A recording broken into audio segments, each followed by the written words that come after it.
Sweet demon নাম শুনেছিস কখনো? গতকাল রাতভর মুষলধারে বৃষ্টি হয়েছে এদিকটায়। তাও দিবালোকে সূর্যোদয় হয়নি। চারিদিক কেমন গুমুট হয়ে আছে, যেন টুয়াইলাইট উপন্যাসের সেই মেঘের চাদরে ঢাকা বৃষ্টিস্নাত ছোট্ট শহর ফর্ক। পিচ ঢালা ভাঙাচোরা রাস্তার যত্রতত্র জমে আছে বৃষ্টির জল। জমে থাকা সেই তুচ্ছ নোংরা জল পায়ে মাড়িয়ে পথচারীরা গন্তব্যের দিকে হেঁটে চলেছে নির্বিঘ্নে। সারারাত বৃষ্টি হওয়ার দরুন শহুরে রাস্তায় ভেজা মাটির সোদা গন্ধটা বেশ সুস্পষ্ট। এই গন্ধটা নাকে এলে চারিদিকে সবকিছু আপনা আপনি সতেজ মনে হয়।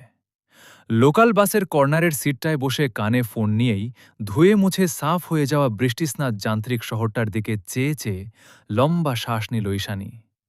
আজ বহুদিন বাদে ওর মনটাও সতেজ লাগছে, যদিও বা অসহায় চোখে মুখের কোথাও সেই সতেজতার লেশমাত্র নেই।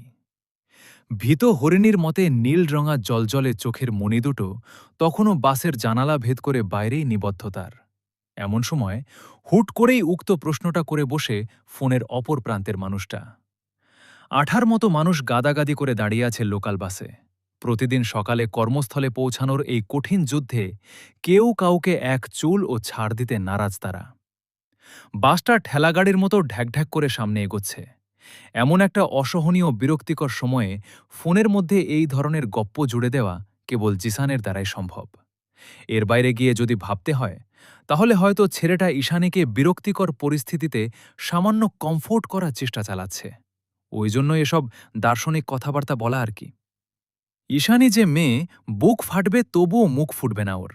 দেখা গেল প্রতিকূল পরিস্থিতিতে নিজের অসহায়ত্ব কাউকে প্রকাশ করতে না পেরে নিঃশব্দে কেঁদে ভাসাবে দুচোখ। আর জিসান কখনোই চাইবে না ওই সুন্দর জলজলে নীলকান্তের মতো চোখ জোড়া বেয়ে একটা ফোঁটাও ক্ষুদ্র অশ্রুকণা ঝরে পড়ুক। অনেকক্ষণ ধরে নিষ্প্রভ চোখে বাইরে চেয়ে থাকলেও মাত্রই লোকাল বাসের ধাক্কায় ভ্রম ছুটে গেল ঈশানীর।